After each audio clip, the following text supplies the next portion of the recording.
Get going, call the meeting to order. Wait. Just waiting for Tom before we start the webinar. There he is. Today is January 2nd, 2024. Recording in progress. I'm going to say that out loud a couple of times to get used to saying 2024. Welcome to Freeport Town Council Chambers. This is Council Meeting 01-24. Isn't that exciting? We start back at 1. Welcome, and we're going to find out who's here, and then we'll move into the items on our agenda. Councilor Pillsbury. Present. Councilor Fournier. Here. Councilor Lawrence. Here. Councilor Benoit. Here. Councilor Smith. Present. Councilor Pilch. Here. And the Chair, John Egan, is here. Please join me with the Pledge of Allegiance. I pledge allegiance to the flag of the United States of America and to the republic for which it stands, one nation, under God, indivisible, with liberty and justice for all.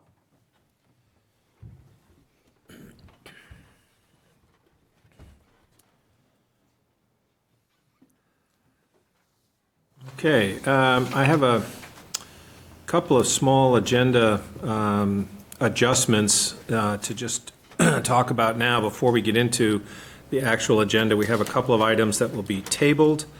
Item number 07-24 is not ready for discussion this evening.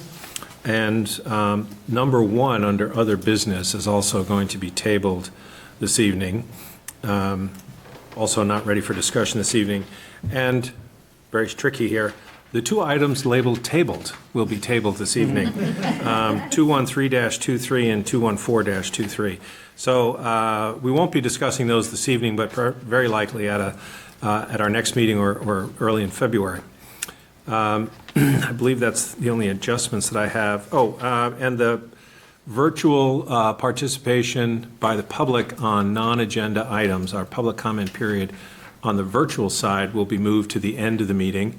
I apologize for anybody who is planning on that, but we've had some challenges with that, and so we're going to move that to the end of the meeting. That agenda item will remain in place for those present in the room this evening. All right, our first action item this evening is to waive the reading of the minutes held on December 19th, 2023 of meeting number 27-23. Any comments or considerations on the minutes?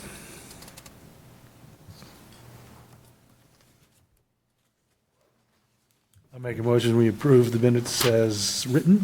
Thank you. Second. All right, been moved and seconded. All those in favor of approving the minutes? Aye. Any opposed? Abstention. Abstentions? Councilor Pillsbury was not here. I must say that it's a really nice improvement to have audio in the room from the mics up here. I hope it's working for everybody out there. Thank you very much, Tom, for working, and your crew for working on the audio tech in the room. It's a big improvement. Our next item is announcements, and I don't think I have any. Do we have a date on when those are due? January 31st. Okay, so the first announcement is to advise everyone that we're taking nominations for Citizen of the Year. One of your fellow Freeport citizens is worthy of this, I'm sure. You can write a small essay and connect with Chris, the clerk, to submit that by January 31st. This will be for 2023 Citizen of the Year. Love to see some nominations come in. Other announcements from other councilors? Okay, we'll move right along to information exchange. This is generally a time for councilors to share committee updates, feedback from the public, other engagements in the public.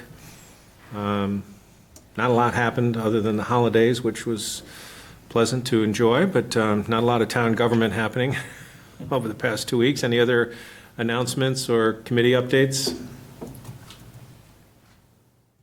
We did have the Social Racial Equity Committee meeting. I'm not sure if there's anything worth sharing or updates on that from your end. I think it was a great meeting. Good work continues. We'll be hearing about, I believe, That's the very last item on the agenda. the anti-racist graffiti ordinance, and that was the biggest discussion point. Right. Any other items for information exchange? Okay. We'll move on to the town manager's second report. I'm sorry, I won't count them after this, Sophie. You can count as The long first, as the you first of the want. new year. Yes. We've been enjoying the holidays over the last couple of weeks. But we did receive notification from the Federal Emergency Management Agency, affectionately known as FEMA, that the floodplain ordinance needs to be revised within the next 6 months. So Caroline and I are working through the timeline for that. If you recall, the town had joined with others in appealing the flood map. That appeal was not upheld, and at this point, staff would encourage council, or would recommend that council not take further appeal, given the rationale for not upholding the original, which is that we didn't provide, the group, it wasn't just the town of Freeport, didn't provide the basis in the argument for the floodplain mapping process that they found credible. So at this point, we would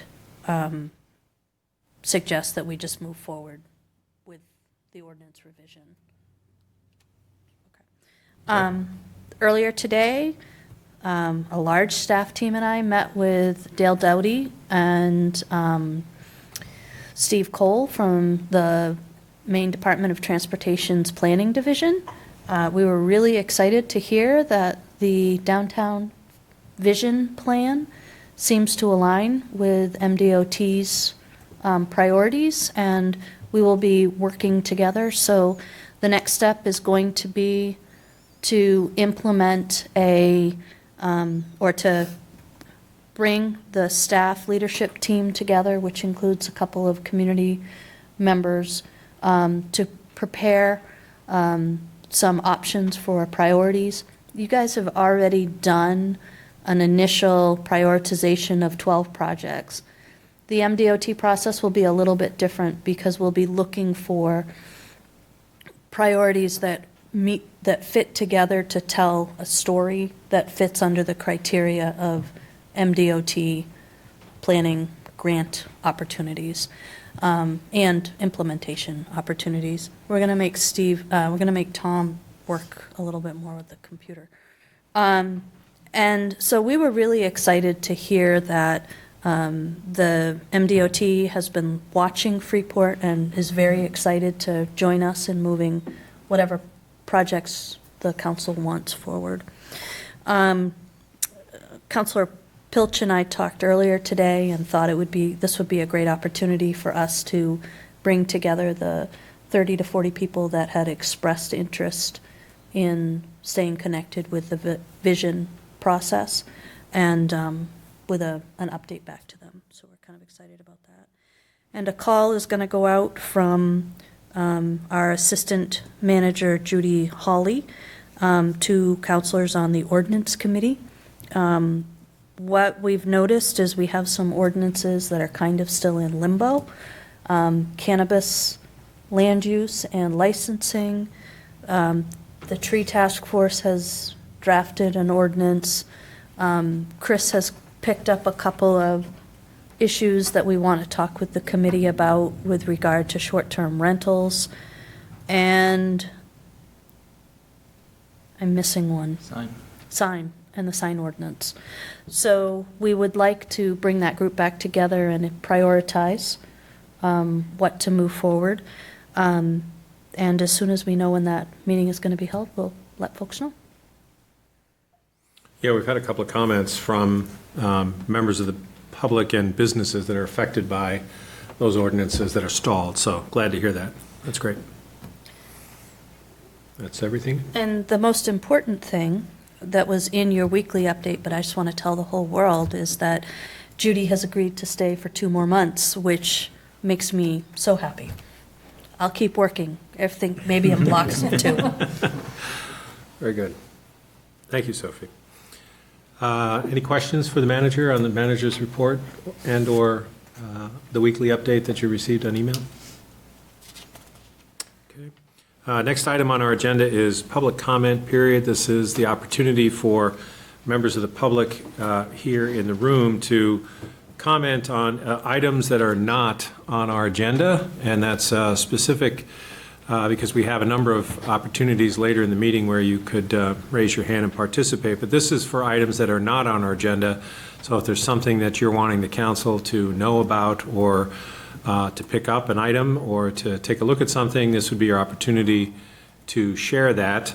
As mentioned at the beginning of the meeting, we're going to move the virtual participation to the end of tonight's meeting. But if you're here in person and want to say something to the council, please come forward to the podium. Tell us who you are, where you live, and what's on your mind. And I don't see any hands up, so we'll keep moving to the seventh order of business, which is the consent agenda. To consider action relative to adopting the January 2nd, 2024 consent agenda, which in its entirety is a listing of very generous and wonderful donations to our community library. I will read the be it ordered that the January 2nd, 2024 consent agenda be adopted. Second. Is there any reason to take any of those single item on the agenda off for a specific discussion? All right, all those in favor of adopting the consent agenda? Aye. Any opposed? 7-0, Chris. All right, our next item is the first in a series of public hearings that we're going to set this evening. I believe all of these are set for our next meeting in January. Yeah, all 5 of them set for January 16th. So tonight, we're going to be going through the rote process of introducing the item, but it's not the public hearing. Our charter calls for us to introduce an item, to socialize the idea, bring it up, get it in front of people, and then have a public hearing and an explanation of the action 2 weeks later at our subsequent meeting in January this time. So we're introducing a series of 5 items that will all have their own individual public hearing. There's a Coastal Waters Commission item tonight and some land use ordinances, some propelled by new state legislation and some propelled by our own internal review of ordinances. So we're going to go through these 5 introductions. Again, this is to introduce the idea and provide a small amount of context so that you can be thinking about it. There's plenty of material in our packets explaining where these issues are coming from. And I'll just conclude by saying that all of these items have been through our committee process, which is largely composed of residents with a few connections to staff and or counselors. But all of the hard work, the grunt work to produce this work that we're looking at this evening for the first time, we'll be voting on, assuming we choose to vote next time on the 16th, is the product of a very long and public process. So we're taking an action tonight to introduce the item, to get it prepared for public hearing on the 16th. But these are items that are not new. These are items that have been in public notice and have been worked through our committee and board process. So it's exciting to see a lot of action this early in the calendar year. But I can say that many of these have actually been lingering for quite a while. So it's actually refreshing to see them finally getting to the council action. Councilor Pillsbury, could you please read the be it ordered on the first one that we're going to introduce this evening? Absolutely. Be it ordered that a public hearing be set for January 16th, 2024. The town council meeting starting at 6 p.m. in Freeport Council Chambers, 30 Main Street, regarding proposed amendments to Chapter 31 Coastal Waters Ordinance to require registration of moorings within the anchorage. Second. All right, so our harbor master, Charlie, is here again. Numerous visits to the council. Charlie, would you mind just stepping forward in case any of us have some final last-minute questions? You've been very patient in answering them, both verbally and in email, so thank you for all of that follow-up work. Maybe just for the general public, 1 minute on context of the ordinance change that we're looking at. Yep, no problems. So these changes are pretty much what you just said. It's an attempt to get all moorings within the Freeport anchorage under an annual registration process. Currently, we just have an annual registration process for the moorings inside the Harrisseekit River anchorage. The Coastal Waters Commission is looking to get all moorings to fall under that umbrella. Let's see, last month we had a I believe it was last month we had a workshop. Might have been November, I think. Was it November? Yeah. So the changes that are before you tonight, there's a few minor changes that were a result from that workshop. A couple definitions were added and some slight verbiage tweaks, but this is kind of one of the ones that you mentioned has been lingering for a little bit. So, but I'm happy to answer any additional questions and any thoughts anyone has for me. Is it a fair statement to say that the text that we're looking at for the proposed changes has been through Coastal Waters and that's roughly been a 9-month process dating back to the beginning of 2023? Roughly, yeah. I would say, Okay. yep. So this has been hammered on quite a lot. Lots Quite a few of months, public yep. input. Happy to come back another time if you guys want me to. Any questions for Charlie? Okay. I just want to say thank you for all of the work that you have put into this and that the Coastal Waters Commission has been put into this. I know it has been a contentious issue as we've been trying to, as you said, gather everyone sort of into the same basket, albeit with different requirements in different areas. So I appreciate the work that you've been doing and the Coastal Waters Commission has been doing. So I look forward to the public hearing and hopefully the last step in this process. Thank you.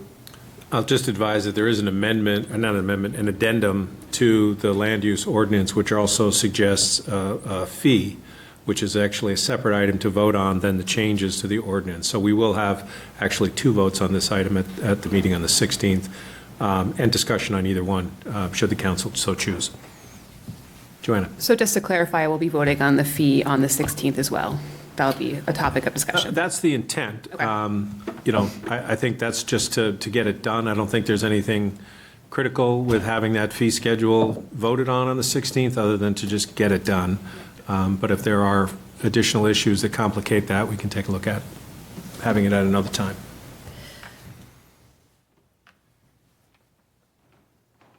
Okay. All right, any other comments? Thank you, Charlie. Thank you.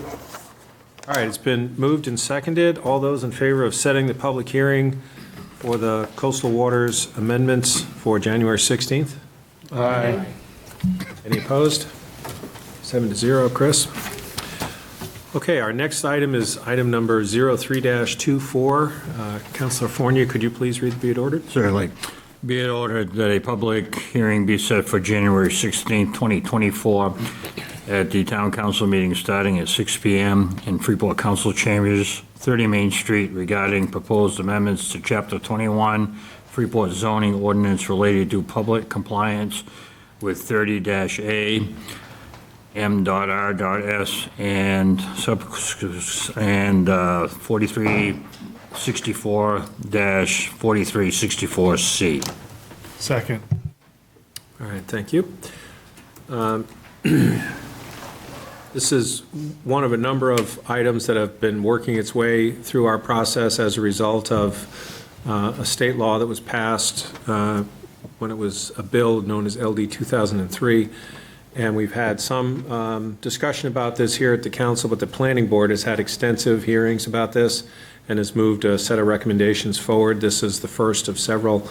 And we have Cecilia from our planning department here to provide just a brief concept. We talked about this at our last meeting in December, setting it up for this introduction to have a public hearing on the 16th. So we've heard about it a few times, but if there's questions for Cecilia, you'd like to make a presentation, I'm getting a sense of, so we can go through that if you'd like. This would be a good time to do that. So this will be just a very brief presentation, and we can get more into details at the public hearing. Okay. Yeah, so... If you're providing narrative, do you have a mic? Yes, I Oh, do. you do? Can everyone Okay, hear me okay? fabulous, great. Yeah. Just wanted to make sure you had a mic. Okay. So, as you have heard, and some of you even were here when I believe some representatives first came out with LD 2003, the state passed LD 2003, which is basically an act to implement the recommendations of the Commission to increase housing opportunities in Maine by studying zoning and land use restriction. It's a statewide response to the housing crisis, and it lays out several things that we must, that affects our ordinances quite extensively. Hold on. Whoops. Did that go through? Well, sorry. Got a little delay here. Okay. So a brief overview of LD 2003 is there's several different items. As you might have, if any of you had a chance to read that state guide, it's pretty helpful in explaining them all. The first is the municipal role in fair housing and statewide housing production.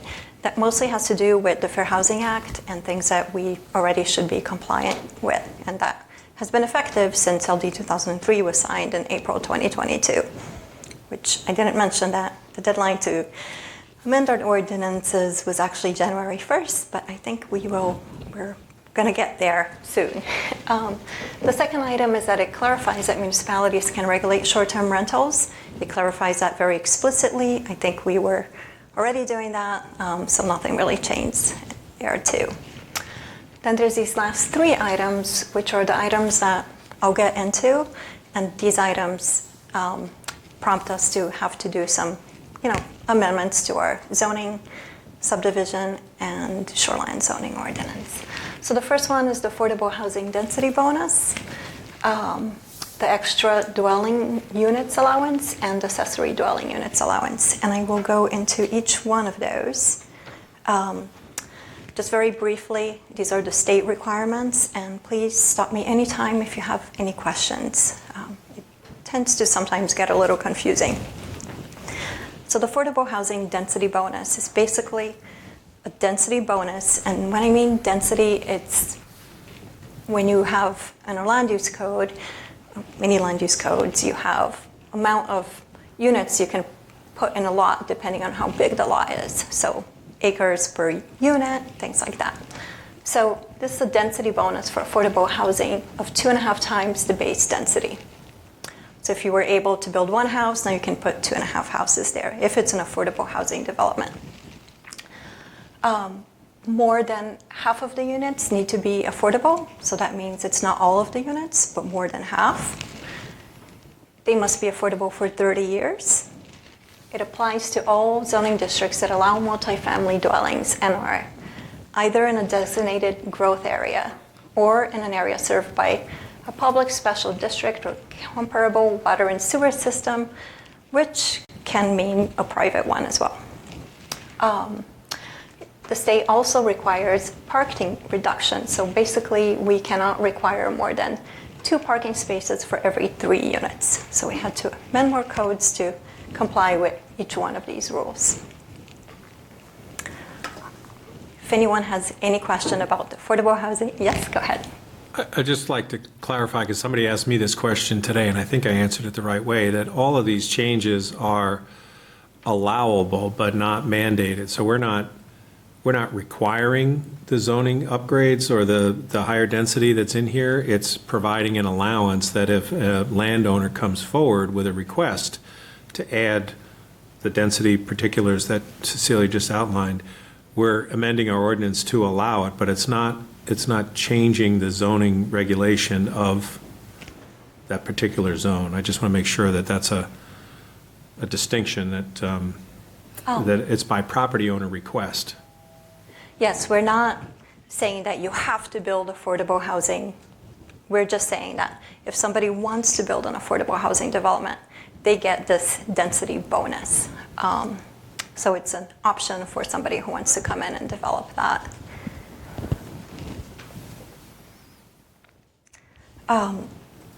Any other questions on the affordable housing? No? Okay. And at the next meeting, we can get into what that means and the income limitations if you wish or not. Just let me know. All right. So the second item is this extra dwelling units allowance. And so this one establishes and that if you have a lot that does not already have a dwelling unit on it, it can have up to 2 units if it's not within a designated growth area or in an area served by water and sewer and a municipality without a comprehensive plan. Freeport already has a comprehensive plan, so for us, we would be looking at our growth areas. So that second provision won't apply for us. These are the state standards. So if you have a lot without a dwelling unit on it, it can have up to 4 units if it's either in a designated growth area or served by water and sewer in a municipality without comprehensive plan. And then you have a lot that already has an existing dwelling unit. It may have up to 2 additional dwelling units, either one attached or one detached or one of each. So that would apply everywhere. So this one, way of thinking about it is where are growth areas? Growth areas up to 4, non-growth areas up to 2 if it doesn't already have a house in it. But if you already have a house in it, then up to 3, even if you're not in the growth area. So just to clarify, do you still have to meet your units per acre? Absolutely. That's a great question. Yes. So just like for the affordable housing development, it gives you extra density bonus, but you still have to meet your shoreline, your subdivision, your setbacks, everything.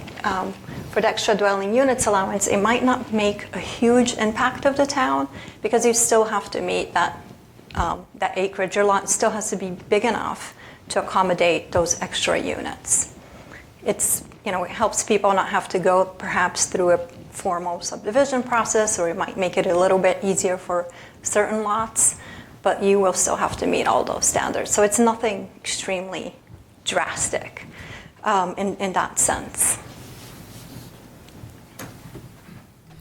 One question is brought up to me. I'll use my property, so not to pick on anyone. So I own 9 acres. I have one house on that.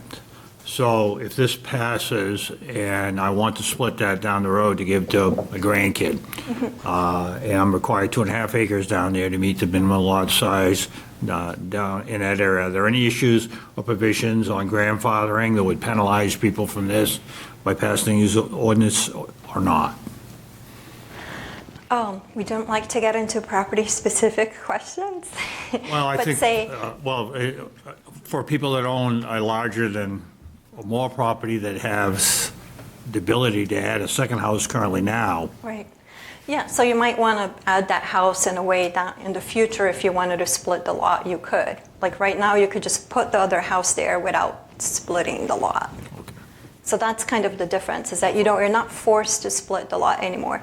This rule is pretty much, Freeport already, I think all but one of our districts, we already allowed duplexes, but this rule is mostly like a statewide prohibition in single-family zoning.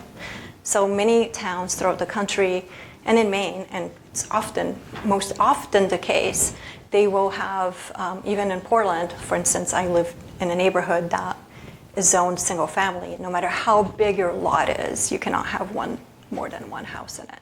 And this is a statewide rule saying that municipalities can no longer do that. So let me understand, this is what I'm hearing. So if I take the lot, I split it, okay? And I have 2 lots now. One has a house on it. I can add one more house to the existing lot. The lot I split off, if I build another house, I could possibly have 2 houses there, correct? Only if it was large enough to do that, and that, yeah. If you have, That was the a large question I had, lot, you split it, and you want to add however many houses on it, that's not an ADU, and I'll get into that at the next slide. You would have to, that lot would have to be big enough. It's not an infinite multiplier. No. Okay, Yeah, thank because you. it's not per lot. It's per lot, however, you still have to meet those density requirements.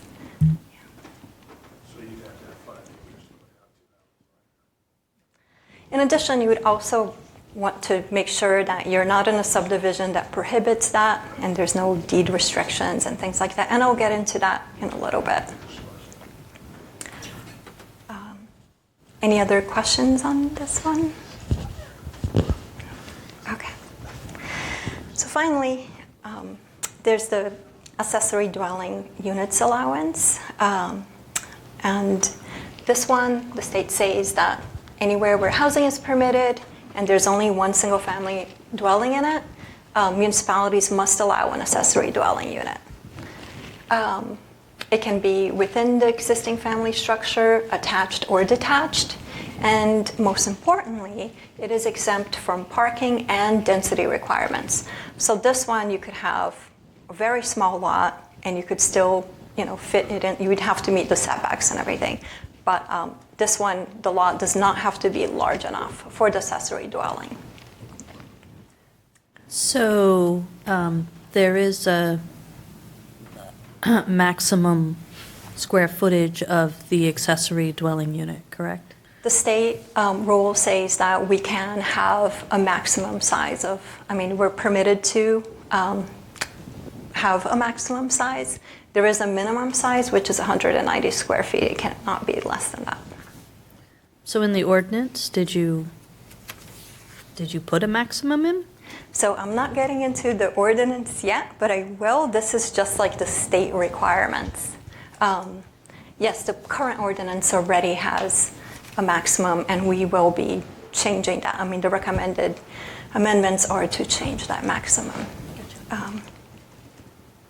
I know it can get a little confusing when you're looking at what is the state standard and what is our ordinance, and I'm trying to keep them a little bit separate just for this very, very high level review right now. So as that was a really good question, municipalities still have the power to enforce shoreline zoning ordinance, water and wastewater. It's not like people can, illegally or, put these houses in places that don't have the capacity to it or could harm our shoreland. Subdivision requirements are still valid. Municipalities can still conduct site plan review if required, and we do for multifamily. Dimensional requirements like setbacks, height, lot coverage, that is also, still a rule that we can enforce. And how many square feet of land, like that density requirement that I was talking about for each dwelling unit, other than ADUs, is still valid. So you still have to have that lot big enough to accommodate extra dwellings, or the density bonus for affordable will be dependent on the lot size. And establish the maximum size of ADUs. So municipalities can still do all of that. And in addition to what the municipalities can still enforce, people's covenants or deed restrictions are still valid. This LD 2003 or the public law does not, take those away. And does anyone have any questions on the rules that I just went over? Okay. So here are some highlights of the recommended amendments.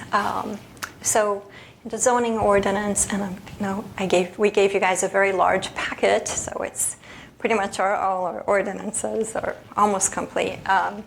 So we added a lot of new definitions, such as affordable housing development. We amended some definitions to clarify.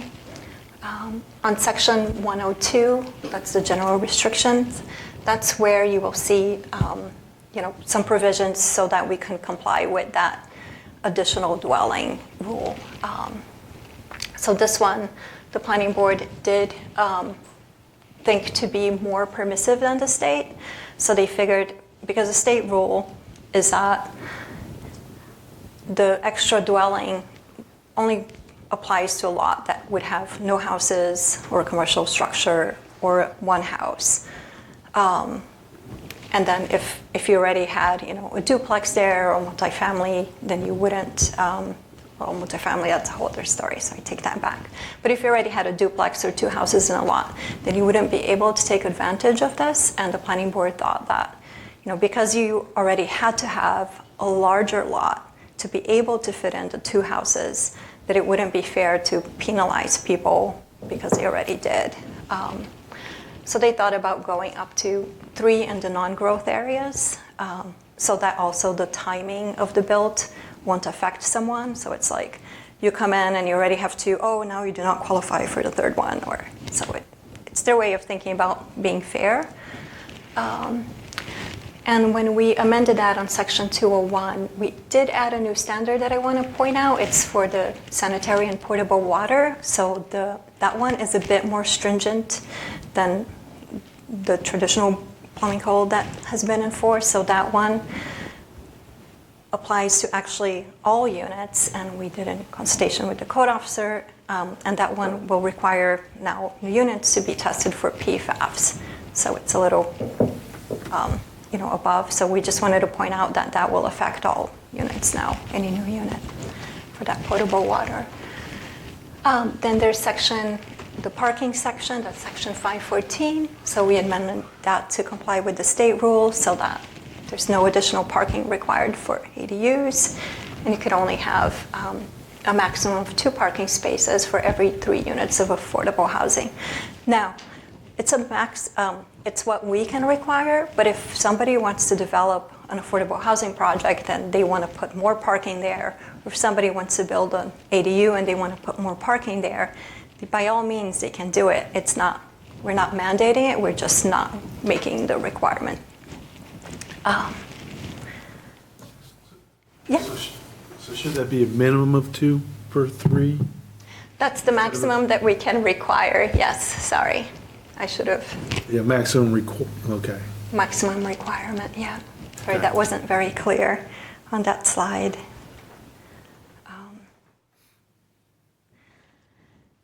Then in all the sections, all the zoning districts that allowed multifamily housing, we added the affordable housing development now. So that will be an allowable use in zoning districts that already allow multifamily. Then on that section 532 for accessory apartments, that one we kind of overhauled that entire section a little bit.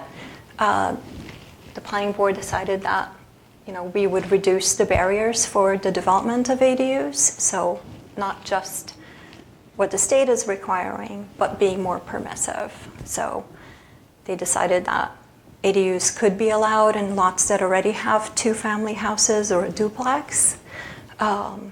So that goes above and beyond what the state requires. They also struck out the owner occupancy requirement and the requirement saying that it could only have 1 bedroom, and also upped the size of the ADU, which used to be 40% of the existing house, to now it can be up to 70% or 1,100 square feet, whichever is less. Finally, we added to the zoning ordinance, we added a new section for affordable housing density bonus, and that is just to comply with the state standards. So these are the big changes we had to do to the zoning ordinance while we were at it. If there were minor things that needed to be like typos we picked up were fixed. And speaking of, I want to point out that I did find a typo after I printed out and I was looking at it, and that will be on page 85. There's an accidental typing of ADU that is just misplaced on that page. So when we come back, we'll probably want to make sure we get rid of that. So those are the changes to the zoning ordinance, and that's where the bulk of the changes are going to be, especially the substantial one and the ones that have to do with policy decisions. But I'm not over yet. If anyone has any questions on the zoning changes, let me know before I move on.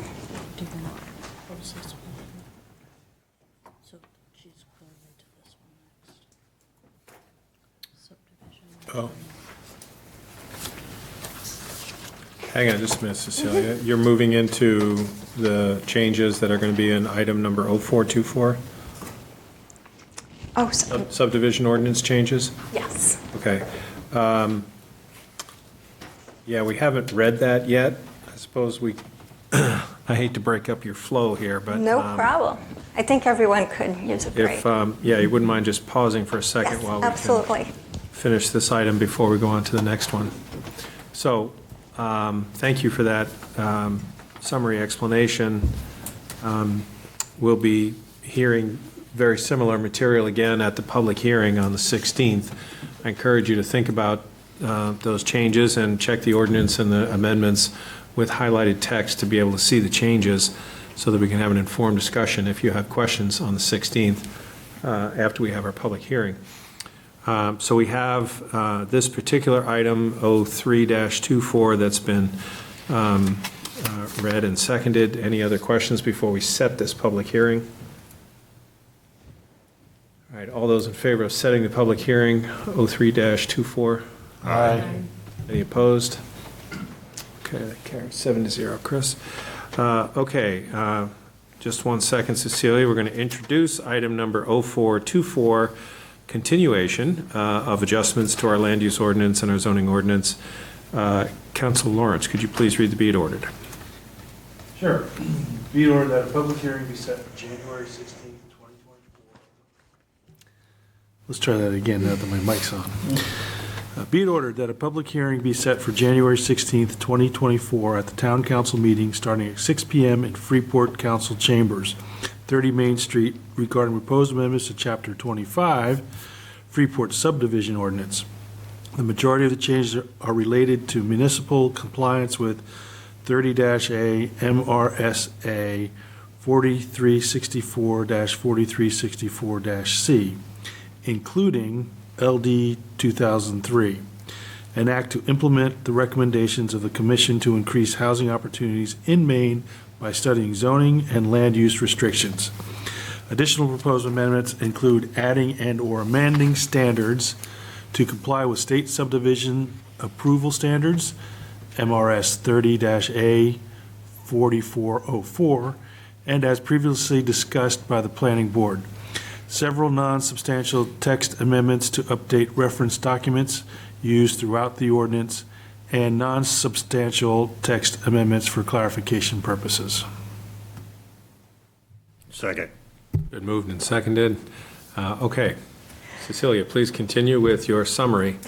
It was nice to take a break. Particular item that we're going to hear at our public hearing on the 16th. Yes, and to clarify some of the additional state criteria that one does apply just to the subdivision. It's been kind of hard to break these up because it's all kind of related, but I'll get into that right now. So there wasn't really much in terms of LD 2003 that we had to do to the subdivision or to the shoreline zoning ordinance. To the shoreline zoning ordinance, it was basically just amending mostly the definitions so that they were consistent with the zoning ordinance. We'll take that up with our next motion. Yeah, sorry, I forgot.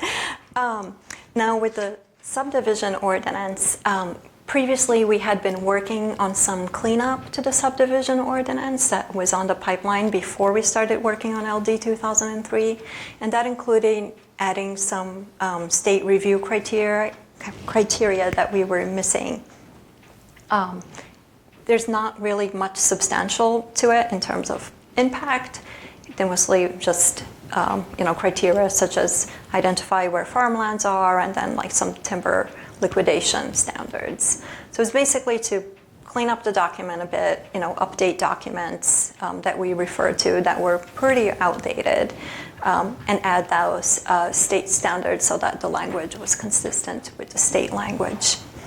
Now, in terms of LD 2003, we just also amended the definitions so that they're consistent with the zoning, and then we incorporated the affordable housing developments to the submission requirements, which is kind of what we already do for multifamily anyways, and they just have to do with minimal stuff like homeowners, association documents, things like that. It's nothing really substantial in terms of impact there. I have a question, Cecilia. Again, this was asked of me. that the distinction too between ADUs and lot subdivision is for the conveyance of the property. That if you're going to create a secondary unit and you plan to sell it, then it has to have its own lot, and that would then, depending on how many you're creating, but that would then become literally a subdivision of your land that you would require to go through a process here that's different from creating an ADU that you plan to rent out. Is that a true statement? Let me try to wrap this, make sense of it. So is your question whether an ADU would ever be counted as part of a subdivision? Not as counted, no. It's if it's going to be conveyed, sold. Sold. I think that's a misconception, because somebody was asking me this, like, somebody can come in and ask for permission to get an ADU, but that's not a permission to create another unit that's going to be sold. That Usually additional dwelling yeah. unit would remain a part of the deed of the applicant who petitions for it. ADUs are attached to the primary use. So, you have the primary use, which would be the single-family house, and then the ADU is like accessory to that. Whether there is a possibility of conveying that through transforming it into, down the road, into a condominium type of deal, I'm not sure. I would need some legal guidance on that, but I can look into that and see if I find an answer by the next meeting. Whether ADUs could potentially be conveyed, or if they cannot be conveyed. So as I understand, an ADU is accessory to the primary use, which is residential. That in itself would mean that it could not stand alone without meeting density, setback, and other requirements. Correct? Yeah. So you put your ADUs in. So if we went back to Daryl's, Councilor Fournier's example, he could have, if he split his lot and he had 5 acres, he could have 2 houses and 2 accessory units. Yes. Yeah. Are all ADUs, can they be separate houses or separate Yes. entities? But, okay. They can be So they don't have to be standalone. attached to the house. No. But So it's it- all- They can't be sold They individually. can't be sold different, right? But say in the future, if you build something as an ADU and then you build it far away from your house so that one day you want to split your lot and then have that as a separate one, I don't see why you wouldn't be able to do that. But As each- long as he has the proper. Each of those dwelling units in the future would then have to meet the lot criteria Correct. Yes. in terms that's the way I'm of size and setback and water and sewer and or septic and well or whatever. Yeah. Or in Daryl's case, if he split the lot into 2 and then put one house on each and one ADU on each, then, those houses would have to meet that criteria. I have a question.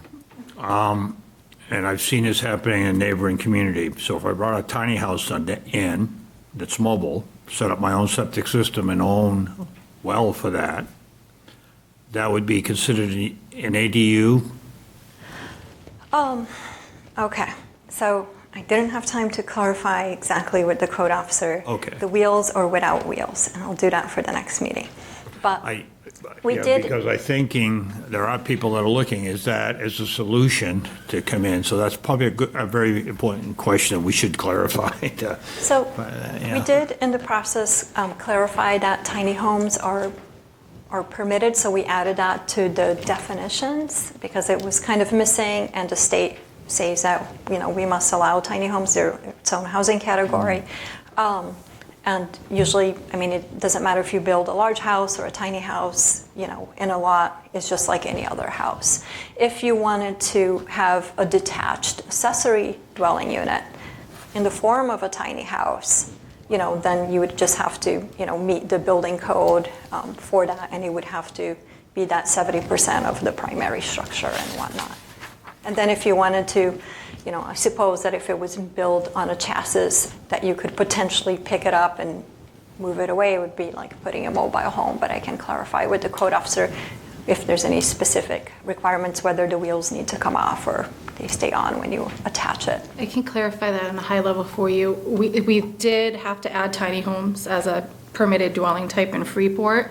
The state of Maine did adopt regulations for tiny homes, and in reality, it appears to be a challenge to build a tiny home that complies with the state regulations. So in municipalities with building codes, we realistically aren't seeing a lot of them that truly fit into that tiny home category. But if you can do it, you could have it as a house or an accessory dwelling unit, but I don't think we've seen one come in legally yet.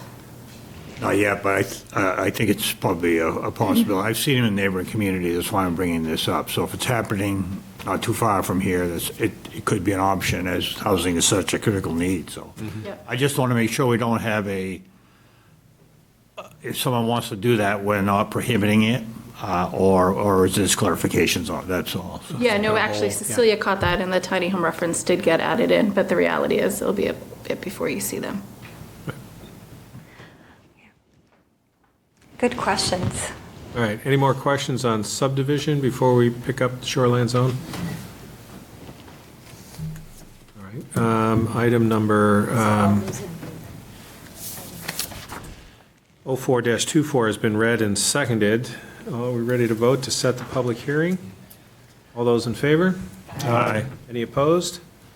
7-0 on 04-24.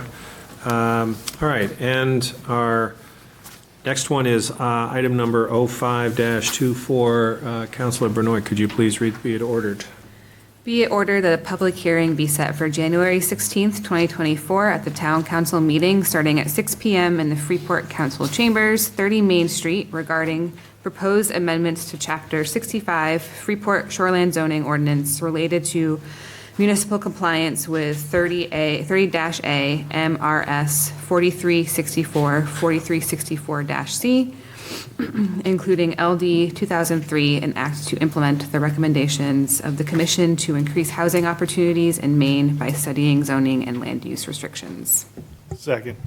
All right, been moved and seconded, and we have a small amount of context here since there's not a lot of change to our shoreline zoning ordinance. Cecilia. Yes. So for the shoreline zoning ordinance, we did not have the legal guidance that we had to do much, except for since we updated our definitions in the zoning ordinance, then we needed to update that in the shoreline zoning ordinance as well to keep them both consistent and use the same definitions throughout our ordinances. So that is kind of it. Okay. Any questions? We're just introducing this item for public hearing in 2 weeks. All right, it's been read and seconded. All those in favor of setting the public hearing? Aye. Any opposed?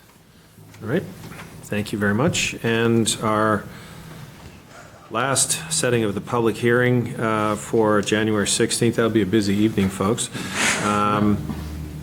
And Cecilia, are you going to present anything on that one, or is? The design review? Yeah. No, I think Caroline is going to be Caroline, presenting okay. in that.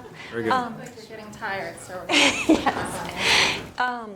Before I go, is there any, would you require more information on the LD 2003 for the public hearing? I'm just wondering how much detail you would want me to present, or if Yeah, I'll everyone's tired of encourage hearing this. counselors to forward questions through the manager to get to you, so we can be well prepared for that public hearing in 2 weeks. But thank you for the Okay. summary and highlighting this and providing it in our packets. That makes it very helpful. Thank you. All right, so our next item is item number 06-24. We will read it in and get it moved onto the floor before we hear our presentation from Caroline, our former interim town manager. Councilor Smith, could you please read the be it ordered? Be it ordered that a public hearing be set for January 16th, 2024 at the Town Council meeting starting at 6 p.m. in Freeport Council Chambers, 30 Main Street, regarding proposed amendments to Chapter 22 Design Review Ordinance. Second. All right, it's been moved and seconded. We have a memo in our packet about these changes to the design review ordinance. This is the first of potentially several steps that we'll be taking as a council to amend our land use ordinance based on feedback from the public. These specific changes are a result of extensive work by an ad hoc group called the Central Core Working Group. I think I got that name right. Led by our planning department to address updates and out-of-date items in our design review ordinance to bring a little bit more objectivity and less subjectivity to the interpretations so that two people of a reasonable mind could read the same thing and understand what was being presented and not be at diverging conclusions. So again, this is a introduction of the item for public hearing. While the weekly meetings of the Central Core Working Group were open to the public, there was not an extensive amount of public hearing. So there's likely to be some interest in this item, which is why we're going to have a presentation this evening, as well as an opportunity for a full public hearing in 2 weeks on the 16th. All right, I think that's enough introduction. Caroline? That was a good introduction. So we're going to be a little non-traditional tonight. We're going to give you a little more background than we normally do, so that next time when we really get into the changes, you can understand what we're talking about. So there's a lot of planning going on tonight. We get that. So you might remember that in August of 2023, we had that big community workshop at the library. We talked about housing and the visioning and changes, and kind of as a result of that, the council established the Central Core Working Group, as John mentioned. These are the lovely people who we spend an hour with once a week for most of the fall, meeting every week. So one of the things that the Central Core Working Group took on as their first project to look at removing some barriers to downtown was, and at the directive of the council, was to look at the design review ordinance and see if there were some changes they could make to low-hanging fruit, as we call it. So the ultimate goal, we know, is to update the entire design review ordinance, but we know that our community has recently been very passionate about things happening downtown. We know that will take probably a little longer. So this was a look at some low-hanging fruit things we could change. So to keep in mind, I think the philosophy of the Central Core Working Group was we want to make it better. We know it's not perfect. So as the group talked, and they could clearly tell within the group something was becoming controversial, it just got nixed because we wanted to do something quickly and bring it forward to you for consideration. So Freeport has been pretty proud of its design review ordinance. Now I'm going to date myself, but when I first started here, the internet wasn't used as commonly because yes, I have been here that long, but people would come in all the time and they would want a paper copy of whatever those rules are to make our downtown look the way it is. So in 1980, we were seeing a lot of development in Freeport, and the design review ordinance was established. And so you can see the intent here was to encourage the continued use of existing historically or architecturally important buildings and those contributing to the area, to prevent inappropriate alterations, to assure that new buildings were designed in a manner compatible with the district, and to assure that contemporary buildings and new construction didn't take away from adjacent historic buildings. One of my favorite buildings shown on there, owned by the town of Freeport. So we had one design review district in 1983, and we kept it pretty unchanged until the 2000s. So in the early 2000s, Freeport worked on some downtown visioning, but it wasn't in the village commercial one. It was in the area just abutting the downtown, where we have Bow Street Market and you go down South Street, and we created some mixed-use zoning. So at the time, in 2007, a second district was created. And so District 1 is primarily Main Street. It goes from about the Concord Burke condominiums down near Shaw's up to Kendall Lane and hundreds of feet off. And it includes our Main Street Historic District. District 2 went down Bow Street, includes some of South Street, and the buildings aren't as old, predominantly 1950 or so. And we actually have two historic districts in Freeport. Fun fact, Eric probably knew that. We have the Main Street Historic District, which is a couple of buildings, and then we have a Harristique Historic District, which is the east side of Freeport and has hundreds of buildings. I don't know if you have an exact number, but it's very big. So this second design review district was kind of tucked in between the two historic districts. So what did they look like? Yes, sadly, these are our official current maps, which I'm showing you, but there'll be a pretty one at the end if you bear with us. So you'll see on the left-hand side, that's just past that Desert Road intersection. And up on the front, it goes to Kendall Lane. It's kind of hard to see, but up in here, you can see that on Lower Main Street, it is measured 600 feet off the center line. It goes that far back. And then on North Main Street, it's 300 feet off the center line. So these were pretty much the boundaries. It didn't change a whole lot. And each building in the district, which some of the parcels have changed, were given a ranking of A, B, or C. If you're A and B, you're super important. If you're C, you're lovely, but you're less important. You're either a new building or you're a vacant piece of land. Design Review District 2, again, much smaller, Bow Street and South Street, area of Oak Leaf Terrace, Bow Street Market. When we changed the zoning in this area, we thought we'd see more of a kind of transitional build-out, mixed-use, walkable neighborhood, and we just really haven't seen it that way other than a few projects. And then because we decided we didn't have enough regulation in Freeport, in 2008, somebody painted their building a color that people didn't like. And so we decided that we would regulate color. And so when we first regulated color, there were some paint manufacturers that had historic palettes, but it wasn't like today where you can probably go to Walmart and find a historic color palette. Like, they were harder to find, and they were colors you would think. Now everyone has them. You can find them everywhere. You could probably have one of your own. So there's a wide variety of colors. So we have a standard that you can use any paint manufacturer's color from their historic color palette. If you want to use one that's not on the color palette, you have to come to the board for approval. We don't talk about patterns. We don't talk about polka dots. We don't talk about stripes. We just talk about the color of the building. So when we did that, we decided that you can see kind of the magenta boundary. We'd have that color overlay district. So anyone within the magenta lines, we regulate the color of your structure, and you have to come to the board for approval if you're not going to use a historic color. So a couple other things to keep in mind. Sorry, can you still hear me? A couple other things to keep in mind and file as we talk about the amendments. I think the audio switched. We can hear your voice, but it's not amplified. I'll try this way. So in 2019, pre-pandemic, the Project Review Board entered into a contract with Kleinfelder. We had already identified that we needed updates to the design review ordinance. So as I mentioned, we have the A, B, and C buildings. So we had Kleinfelder come down and do an inventory of the 120 A and B buildings because we wanted to know how much has Freeport really preserved, and are these buildings still important and still contribute to our downtown.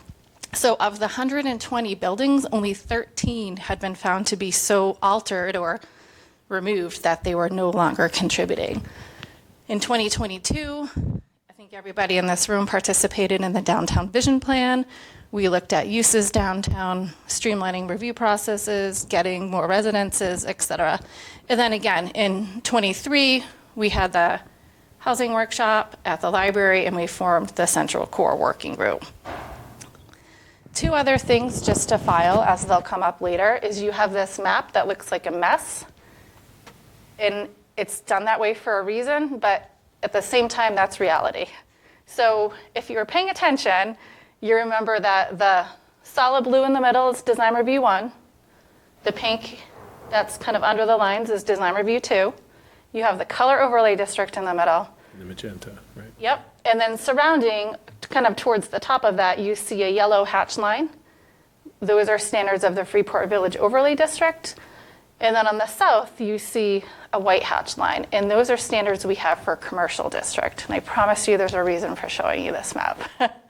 So those are all the current standards we have today and how they work together. So just to review, you have the two districts with the color overlay. Each building has a category. If you're in design review, almost anything you do to the outside of your building, you have to come to the board for review and approval. There's very little that you entrust the town planner to staff approve. He or she can approve minor modifications to sign and the temporary outdoor seasonal seating that was adopted a couple years ago. There's a waiting period to demolish an A or B building. And there's 10 design guidelines that the board uses when they consider any application. We all know this is known to have vague submission requirements and subjective standards. And if someone comes in and gets a design review certificate, appeals currently go to the Board of Appeals. So what is being proposed by the Central Core Working Group? So the Central Core Working Group made some recommendations. I'll go through them pretty quickly. Staff and the town attorney did weigh in on them. So as with many of our ordinances, we're doing general, non-substantial cleanup and just kind of reorganization to make it read better. One of the things I think that I would say is probably one of the biggest changes is the group went through to look at some terms and add some definitions to terms. One of those definitions was defining what a nearby building is, because our ordinance referenced a nearby building, but it was up to interpretation. So when people come in, they often find a nearby building, being any building in the district, and decide that it's compatible. So you might have someone come in for something at Town Hall, and they'll be like, oh, well, that building way up on North Main Street's in the district, so that's nearby, so you should consider that. So they made a change for nearby buildings to add a distance to that. And so a nearby building, which is something the board would consider, would be a building within 500 feet measured by road. And once I get through the short list, I'll show you a little graphic just to show you kind of what that could mean. The recommendation includes eliminating the color overlay district. We would no longer regulate colors of buildings, and that magenta line would be gone. They clarified an expanded review threshold, which is something the council's been interested. There are now some things that would clearly go to project review. There would be some categories that could be administrative review. ADA ramps, changing out windows if you're keeping, certain patterns, some more signage changes, some changing to material on decks and stairs. And there's actually a whole list of projects now that would be exempt from design review. So before the next meeting, I encourage you to look at that if you have questions, because that's a big change. We'll also remove some stuff from having to go to the board.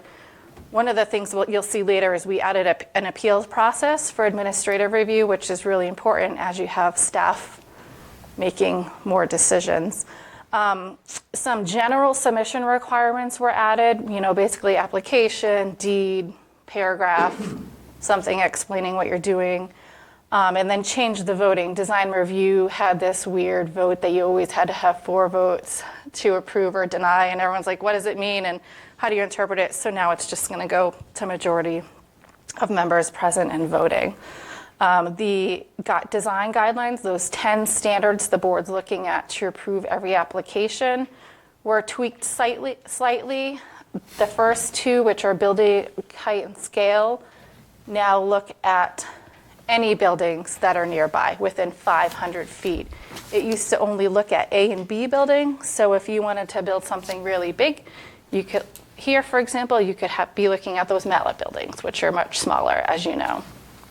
Those are on page 9 of the text of the packet that was in of the attachment in our packet, if you want to follow along with those. There's some general cleanup for clarity and consistency amongst the standards. Like I said, there's an appeal process for an administrative decision, and fees will be removed. You'll see next month to put those in the fee ordinance. The one recommendation that came out of the Central Core Working Group that got changed by the planning board due to public input at the meeting was with regards to appeals. Currently, appeals of design review go to the Board of Appeals. We recently had a situation where we had a project come in for site plan review, subdivision review, and design review. The site plan ordinance, as you saw not long ago, appeals go to Superior Court. Subdivision goes to Board of Appeals. And this design review also went to Board of Appeals. The Central Core Group recommended that appeals of a project review board decision would go directly to Superior Court. There was a lot of public input on that, so that version before you has the new section for administrative appeals and would retain the existing language for board decisions to go to the Board of Appeals before going to court. And then the only other thing I'll show you, because there was a lot of interest, so what does 500 feet by road look like? So this parcel right here is Town Hall. I always like to use ourselves as an example. So you have these two green dots, which are supposed to approximately measure the center of that facade. So the center of the Main Street facade and the straight out to the public road would be about here, and the side facade would be about there. So you then measure by road 500 feet in all directions, and so any buildings kind of along those pink lines would be what the board considers. This is Caroline measuring at her desk. It is not official, but it gives you a good idea of the proximity of what would be considered. Happy to answer questions. Wasn't going to go into details on language, but happy to do that if you want. Just on that particular, is that a relatively easy tool? So if you had someone come in and question, this building is not compatible and the building that they're using is 507 feet out or so, you know, whatever it might be. It's not the easiest way, but it's not that hard. In this case, I just went into either ArcMap or Google Earth and just kind of measured it off. Approximation, I mean, if it came up to great debate, I think would, Yeah. you know, have to find a way. Not so much maybe the distance, because anybody could go out there with a roller and DOT type counter, but where does it start? So the points that you mentioned, so it's 90 degrees off the facade out to the center of the roadway? You go off the center line of the proposed facade. So like in this case where we had an existing building, I was like, okay, the approximate center of Town Hall is here, and then I put the green dot and measured out. In the case of a new building, it would be a little bit harder. The developer might have to show it, but it's Okay, better than no better than what we had buffer before. at all. And if we did talk about, like when we do, so design review doesn't actually have a butter notification, but when we do a butter notification for other things, you know, when you pull up like a 500-foot radius in the village, if you go off all parcel boundaries, you can pick up a couple hundred parcels. So this, I think, was a compromise on a way to do it and give a reasonable That's very logical. distance. Carolyn, just one quick question about that, because I notice in the definition, it's very specific as to where you start from the existing building, but not so much which the end buildings. So, for example, if you're starting from Town Hall, midpoint of the facade, and say you get to the corner of a lot line, do you need to get to the center of the facade of that other existing building, or is it's whatever building's on that lot? I think the way they defined it, it's whatever buildings you're going by in that 500 feet. So if you're hitting the corner of a parcel here, but the building's way over there, I would say that building wouldn't be considered.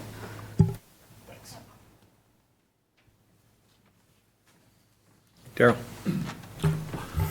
So the revision of this, does that include residential property also?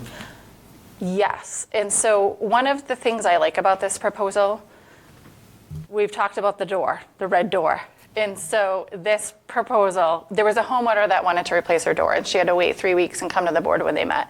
And so this proposal does incorporate some of those changes, that if they're going to do like replace a door but not change certain things, they could come under staff approval or some different categories. And I think that's on page, that's what you're getting at, right? What I'm getting at Yep. is I don't want to burden residents who pay taxes in this town to have to go through what my lady friend had to go through. Red It was, door, in my yeah. opinion, that was ridiculous. So as long as that's taken care of, I'm very supportive. Yeah, so that, so you have a whole list of projects now that would be exempt from design review, which is a new thing. So siding and trim replaced with wood, cementitious or engineered wood, as long as you keep the style, reveal, and exposure the same. Changing of roof materials to wood, asphalt, slate, copper. Solar panels put in line with the roof. Replacement deck boards using wood or composite. These are a lot of things that the board has identified as Stay under the radar. things that don't really, changes for ADA Door hardware, we have had people come in to change doorknobs that have been visible from the public right-of-way, and then fences less than 5 feet in height. And then there's some other things that can be staff approval, but that is a whole new section. I encourage counselors to review that list to make sure that it's got what we think. I mean, we've had a lot of work put into this, and a lot of wide-ranging viewpoints and opinions have contributed to this document, hence its compromising effort here to move something forward. But if there are particulars in there, the next meeting on the 16th would be the time to bring those out for any amendments. Yeah, so Daryl, on page 5, B4, would refer to the door. Replacement door of identical side, regardless of material, could now be approved by staff. Yeah, Daryl. I really want to thank the committee for doing this, but I know you mentioned earlier in the presentation, if there was a controversial issue, you kind of parked it to the side, move forward, which probably was smart. There's still some issues that need to be done, Caroline, so. And there's one more important thing I forgot, I left out, so- like the most important thing. Okay, so that's it. I stopped at the slide. So there are still more issues being left out, because we know that as soon as a decision's made on this, we're going to send out an RFP to update the whole thing. One of the biggest changes that was hiding in my last slide is actually shrinking the district. This was something that became controversial when the group was talking about it. So remember, now we talked about, on the top there, you see Kendall Lane, and at the bottom, you see the railroad tracks. That's that railroad bridge just past public safety. Everything south of there, this proposal would remove from the district. This was an area that took a lot of conversation. We looked at shrinking, not including Depot Street, not including Mallet Drive, not including North Main Street, but there was not enough consensus and comfort with the group to move it forward. So we're like, okay, that warrants a bigger conversation. Another thing with that was the 4-month waiting period for demolition. We have somebody that had to wait 4 months to come in, and the Historical Society weighed in on the condition of the building, but they still had to follow that timeline. But there wasn't consensus upon the group, knowing that as soon as this was done and we knew what boundaries we were going to be left with, would send out the RFP. Those were a couple things that kind of got shelved. Sorry about the map. I was at a number of those meetings, and it was far from consensus, with a couple of us pitching hard to shrink that thing really down pretty much to Main Street, and that wasn't going to fly. And then there were other opinions about that this was too drastic a cut, so the presentation here was sort of a compromise in itself. I think this was a good compromise. This isn't the first time we've had a working group look at this. In looking at it in the past, they've never wanted to cut the boundaries, which is part of the reason we had that study done that I mentioned with Kleinfelder. So I was really surprised at how there was really general consensus to stop design review at the railroad tracks. We know it's a change. We know someone summed it up really great. It's kind of like a bigger village down there, but there's also a lot of opportunity for additional density and some redevelopment or infill, which are things that we know we need downtown. So I think this was a good compromise. There was a few others up here that I would have cut out, but I didn't get what I wanted either. But it was really give and take and compromise with the group. We have our planning board chair, Sam Kapala, on Zoom, who wanted to comment on this, and he was obviously instrumental in this coming forward, so I want to give him a chance to address the council. Go ahead, Sam. Thank you, Chair Egan, and thanks to Caroline for putting that together. I missed the first couple minutes with bedtime here, but yeah, thanks for, here, let me turn my camera on too if I can. Oh, no, I can't. So I guess wanted to just reiterate what Caroline said about compromise, that this is really, it's been a process of compromise, and I think a process of subtraction after kind of initial rounds. We tried to do a lot more, and we realized that really the way to move this forward quickly was going to be to streamline it and just hit the low-hanging fruit. There's something in there for everyone. There's something in there for people who, live in houses like mine. I've had to go before the board a couple times for different projects.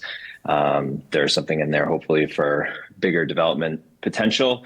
I think Councilor Fournier is right to point out there's still lots to do. I think my ask for the council is to move this as quickly as you can.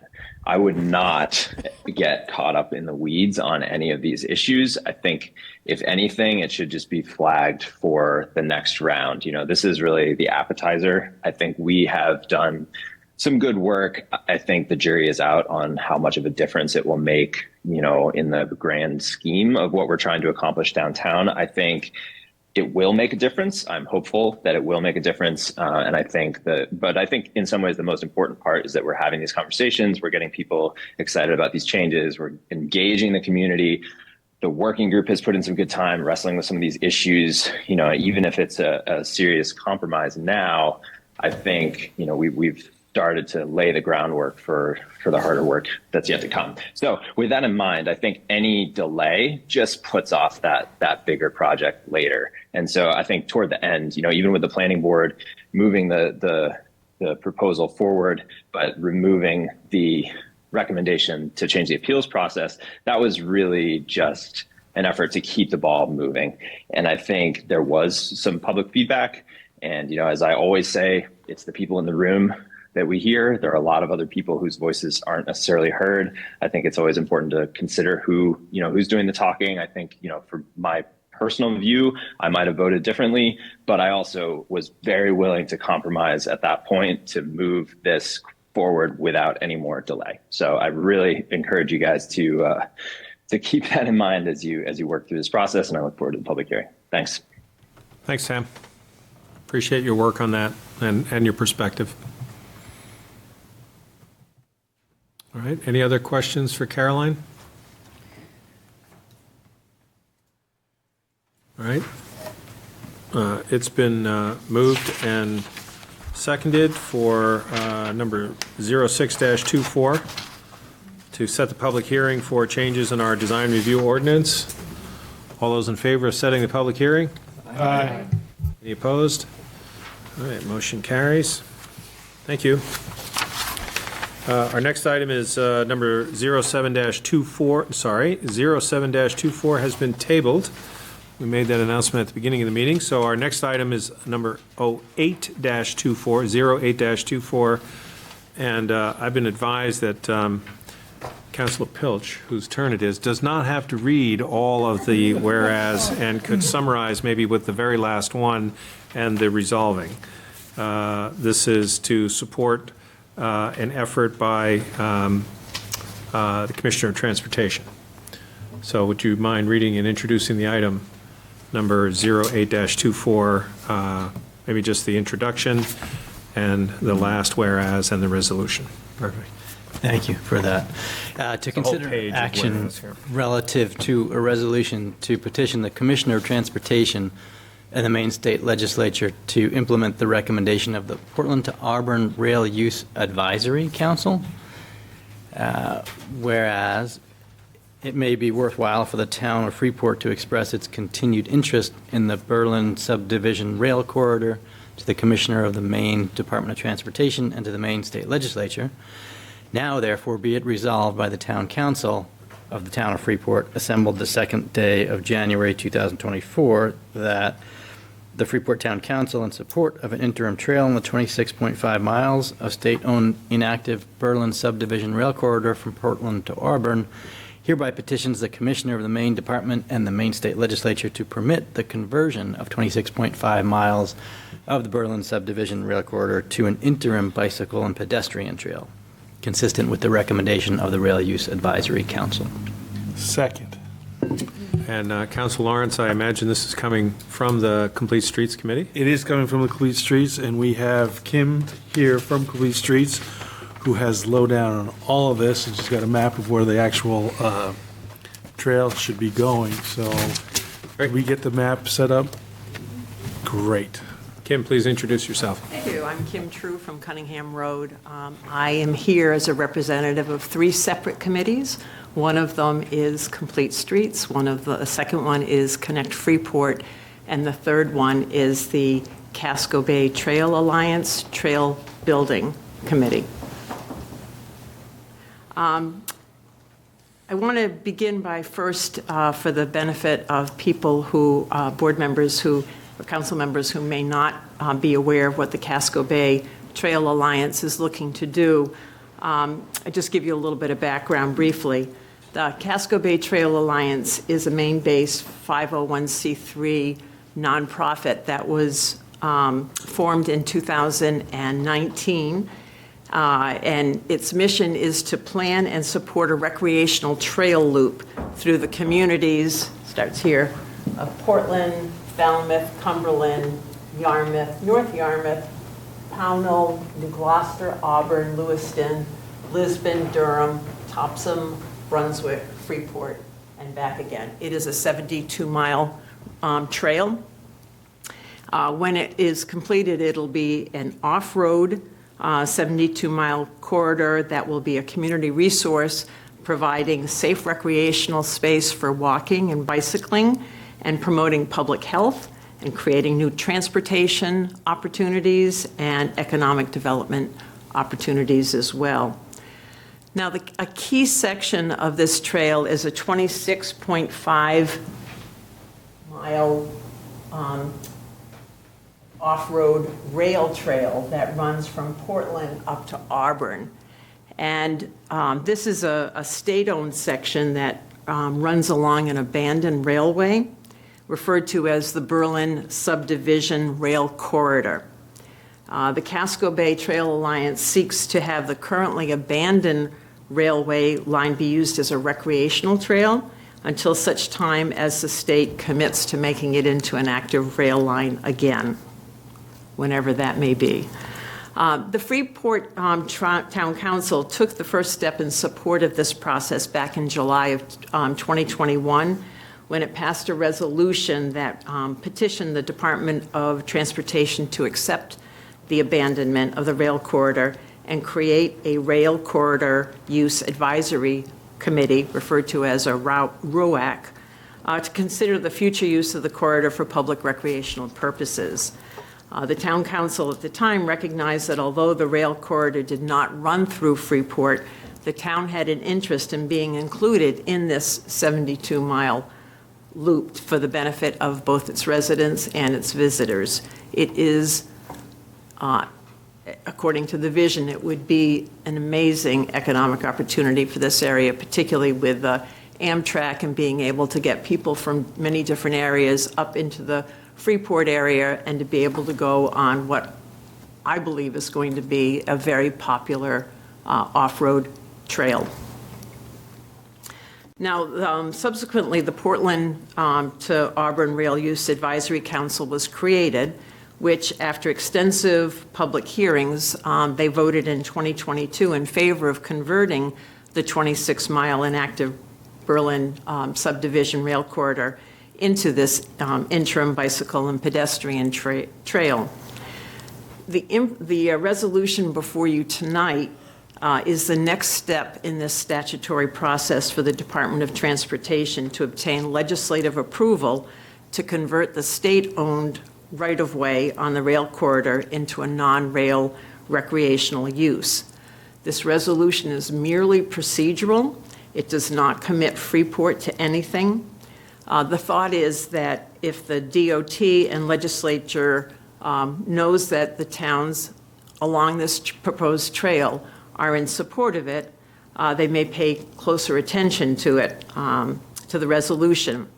And this is really a continued support of the trail because that support has been issued back in 2021. Falmouth, Yarmouth, North Yarmouth, Pownell, and Brunswick already have adopted a similar resolution to what you have in front of you tonight. This resolution, wordy as you noted, was drafted by the Connect Freeport Committee, which submitted it to Complete Streets for review. Complete Streets voted at its November meeting to recommend that the resolution be submitted to the Town Council for adoption because Complete Streets and Connect Freeport believe that a completed Casco Bay Alliance trail fits squarely with the work Freeport is already doing to establish an off-road multi-use path that parallels Route 1 and connects Freeport to both Yarmouth in the south and Brunswick in the north. I'll answer any questions that you have. Fantastic. Thanks for that summary and also for your efforts in shepherding this through those committees you. and for your time. Any questions? We'd love to get, maybe we can work on this in the interim next time we have a chance to talk about complete streets, is find out the other members of the Maine legislature representing all of those towns, and so we can have a concerted effort for all of the constituents in those towns to be talking to all of those legislators, and then maybe we can have a concerted voice to get the state to do the right thing here and make that non-rail use go into effect to make this happen. That'd be great. Thank you. Thank you. All right, so this item's been moved and seconded. Any other questions? It's an endorsement and is not committing us to any funds or legal action at this point. It's to make a political effort to get the state to designate this. All those in favor? Aye. Any opposed? All right. Item is approved. Thank you, Kim. Our last action item is item number 09-24, which is to discuss an endorsement of a community development block grant application. Councilor Pillsbury, could you please read the be it ordered to introduce the item? Sure. Be it ordered that the Freeport Town Council authorize the town manager to execute any and all documents necessary to submit a co-application with the City of Westbrook for Cumberland County Community Development Block Grant, funds in the amount of $40,000 to fund Project Home, personnel costs focused on working with people experiencing homelessness or housing insecurity in Freeport and Westbrook. Do we have a second? How you doing? All right, thank you. Sophie? That is me. Provide a little bit of context Here today, so I got up at 6:30 this morning. So, in mid-December, I was contacted by the Freeport Community Services and asked if I would authorize a pre-application. So this is an application that goes to Cumberland County to allow them to know that we are interested in applying for grant funds, and for them to take the narrative and very quickly determine if it would qualify or not qualify. So being invited into the second round of an actual grant application is not a guarantee that you're getting funds. It's simply they are aware that you would qualify for the application, for the use of funds that you are proposing. So this is a joint community with Freeport acting as the lead community to asking for $40,000 that would actually be passed through to the subrecipient of the Quality Housing Coalition for expansion of the Project Home effort that has been underway. This Project Home is a collaborative program that unlocks access to Maine's existing housing stock for historically marginalized low-income tenants. They would plan to use this $40,000 to help fund a housing navigator that would focus half of their time exclusively on working with people experiencing homelessness or housing insecurity in Freeport and Westbrook. The goal here is to create 10 new partner landlords and successfully place 20 Project Home households, and also provide eviction prevention support to 50 households. So this does not require a match from the town. That is kind of where we are. In order to apply for CDBG grant funds, the council needs to agree that this application is a priority and one that you would support moving forward. Thanks, Sophie. I'll just add very briefly, in my day job, I'm tangentially associated with the work that Quality Housing Coalition does. I hear about it and have advocated for their work. And so this is not a new idea. This is a continuation of a successful program that they're already doing.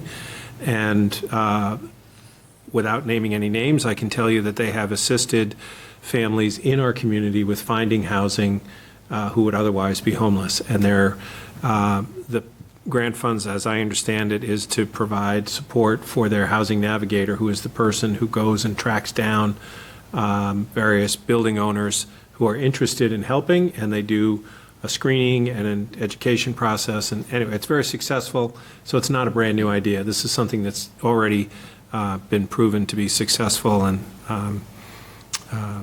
allows them to expand it a little bit further. Could you explain the history? Matt, first, sorry, Joanna. No, go ahead. I'm just so eager to talk. Could you explain a little bit of the history of partnership with Westbrook on this application? I hate to give a short answer, but no. My sense is that CDB applications do better when you have co-applicants. At the same time, you don't want to stretch the resource so thin. But in watching the emails and participating, I know that the city manager in Westbrook is supportive of this, and because of the way the Westbrook charter is set up, they don't have to go to council, and so their staff person has been given the authority to sign off on this. Matt? Is this the group that we funded 18 months of someone's time, right? Like a year ago, we used ARPA funds to... Through FCS.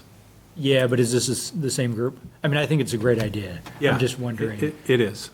And so what's the overlap there? I mean, will that funding run out and then this block grant comes into play? I'm just thinking of the logistics of it. My understanding is that it extends the program, so when the original funding is done, it will extend the program. Great. Darryl? Two questions. Is this a sunsetted program where we'll end at a specific date? Is number one. And then number two, we're going to be in the budget season. This is a feel-good program now. Is this going to lead into a request down the road that we add for another position, which I have seen happen on multiple positions here? Because I know we're going to be in budget seasons, and it may not come up this year, but we tend to get creep on some of these positions and programs, so as long as there's no creep associated with it, I'm all in favor of it. But if there is going to be creep down the road when we're looking for additional funding, I'm not sure I'd support it. So my sense is that this is yet another stopgap as the state figures out how it's going to deal with the issue of homelessness, which is not a one city or one town issue, but a state, well, it's a national issue, but we can only deal with here. I will tell you from the community development block grant view, this is finite, that if you get funding for it now, you're not going to get funding through CDBG for it again.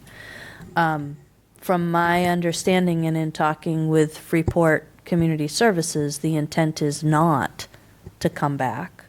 But I would never want to completely close a door. I can tell you that we have a lot of internal things that are going to come up during the budget process that are high priority. Thank you. Chip? And is this for people that are already existing in town, or is the potential to bring more people into town? So there's always a potential to bring more people into town if housing exists for them. I think the intent here, when they talk about Freeport and Westbrook residents, is just that, people who live in Freeport and Westbrook. Live is defined as your residence is defined by state law.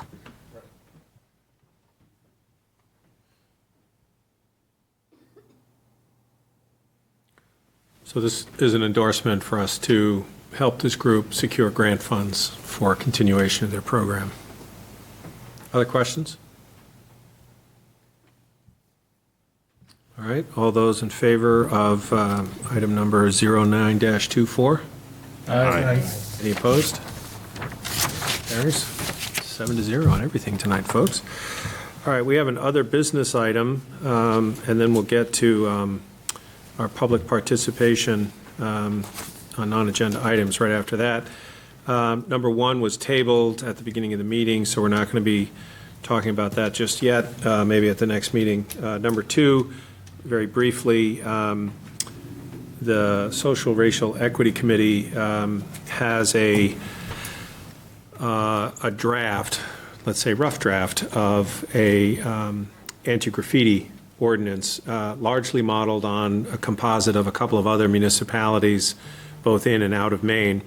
And so the item tonight is, since we're not amending an ordinance, but we're actually bringing a brand-new one forward, I wanted to give this group a chance, if you'd like to see it, before we have the ordinance committee kind of hammer on it and hand it to an attorney and get it ready for full language and adoption and compliance with all state laws and stuff. In other words, do we want to see it now in its rough form, or do we want the ordinance committee to do that work and then bring us the final version?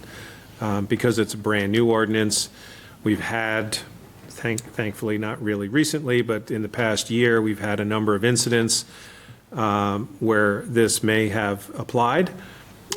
We have had a couple of incidents of graffiti in our community, and so this would give us a tool to respond to that. At the last Racial Equity Committee, it was made clear that there's a clear distinction between invited and welcomed art, which often is on public spaces that some may interpret as graffiti, but it was invited. This is not addressed at that. It is, this is focused on permanent defacement of both public and private property and how we'd handle it. So the question, briefly, do we want to look at this at our next meeting as other business item informally and have some conversation, or would you prefer the ordinance committee handle it first and then bring a final version back for adoption? Darrell? I think the ordinance committee does a great job. I would let them do their work. That's my opinion. Great. Being on the ordinance committee, I appreciate that. Can you give us like a real high level, like what the big pieces in the draft are? Yeah, mostly it's definitions and then the response, sort of the level of response and the penalty. And although we generally handle fees and fines in a separate schedule, there is a reference there for a suggested amount for fees and fines in violation of the ordinance. But it's mostly to define exactly what it is and whose responsibility it is to get it removed.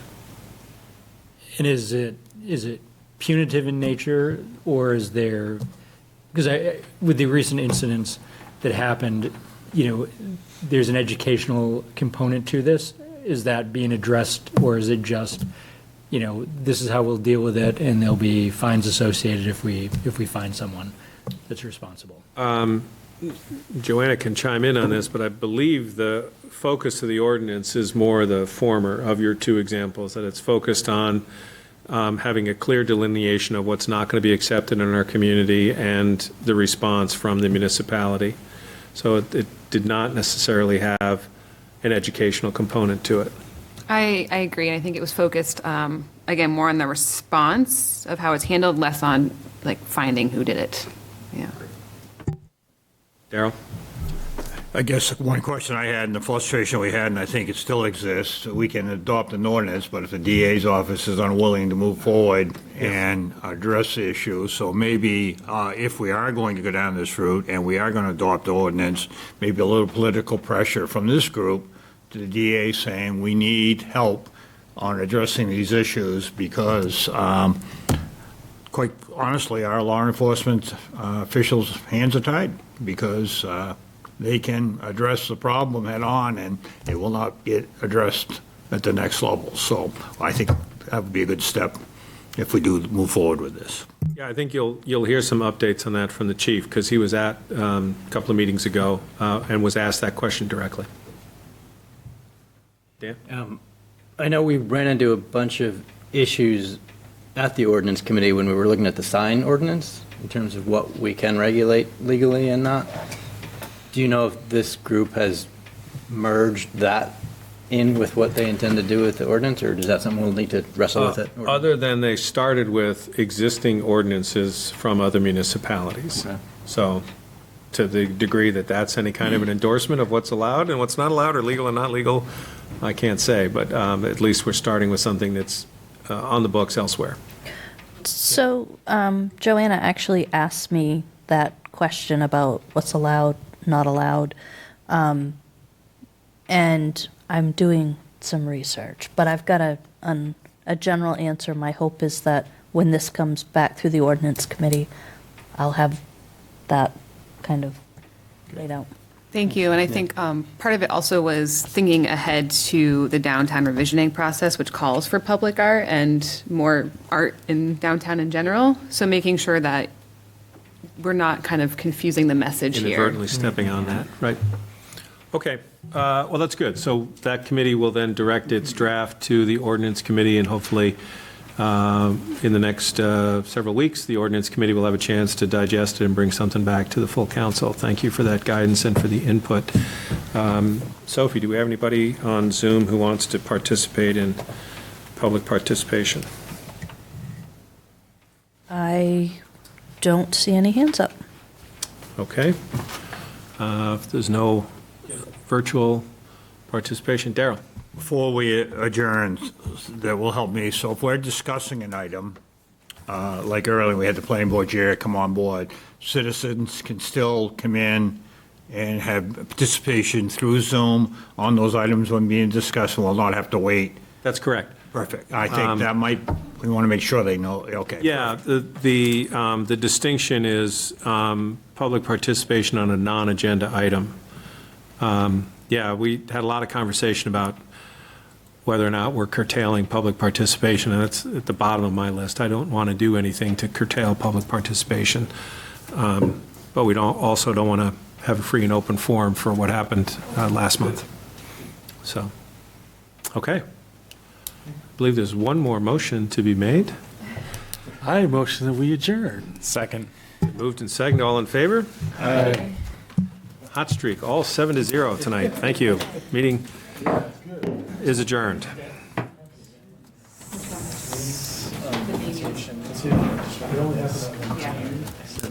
51, not bad. That was pretty close. Way to go. I win. Way to go. You do win.